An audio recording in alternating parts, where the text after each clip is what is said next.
We live in a brand-conscious age where you are what you wear, drive and consume. But brand identity can also influence senior executive pay, according to London Business School marketing professor Nader Tavassoli. He and his team compared the compensation packages of almost 3,000 US senior executives with the brands they worked for, and found that those working for the strongest brands were willing to accept at least 12% less in salary. I've come here to London Business School to ask Professor Tavassoli more about that research. Professor Tavassoli, if CEOs of successful brands are so willing to accept much less money, why do we constantly hear about ever-inflating executive pay levels? Executive pay levels are high, there's no denying that, and there's many forces at work here. But while they might be in the stratosphere, they are grounded to some degree in strong brands. And they're being grounded because working at a strong brand provides all kinds of social benefits. It gives you status, maybe pride, and that is a substitute for pay. And strong brands not only have to pay less, they also attract better executives in the first place. We've got a big brand story with Volkswagen and the emissions testing scandal. What does this tell us about brand and executive pay? So the brand is tainted. And I feel tainted because I have a VW sitting in my driveway. But I'm just a consumer. I bought the product, I paid for it. Whereas if you work for VW, not only have you chosen them, they have chosen you. And they're paying you, and you also in some way contribute to the crisis or the quality of the product. So it's going to be a little bit harder for them to attract the right kind of executives, and they might have to pay a bit more to do so.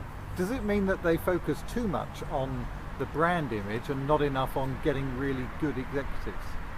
Well, the brand image, it helps you attract the right executives, but it's really about the internal story here.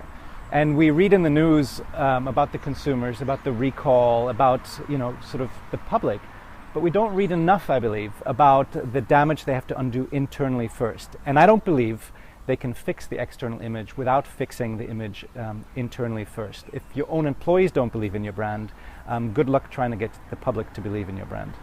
Another of the findings in your research is that younger executives tend to accept even lower pay with top brands. What is this saying about the market? So just last week, or just a couple of weeks ago, Deloitte announced they would stop looking at the school you graduated from, because maybe the Oxford and the Cambridges of the world are tainting their judgment, if you can taint an accountant's judgment, that is. And that just shows you the power of the brand on your resume. So younger executives, there's less known about them, so having a strong brand on your resume carries more weight. Also, they have longer careers ahead of themselves, so they are more willing to invest in working at a strong brand for less pay. And we even find this for CEOs.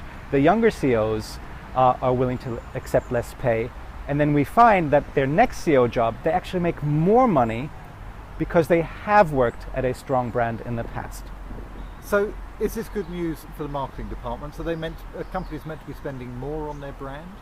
Well, that's really the crux of the story. Right now, while we're justifying our spend as marketers to the CFO, the finance director, all we're looking at is the top line. We're looking at volume and margin. But really, if you think about pay, it's often the largest single item in terms of costs on the income statement. If brands can lower our costs, actually they contribute a lot more to the bottom line. So maybe, yes, if we're not looking at all of the returns, we might be underinvesting in brands. Professor Tavassoli, thank you.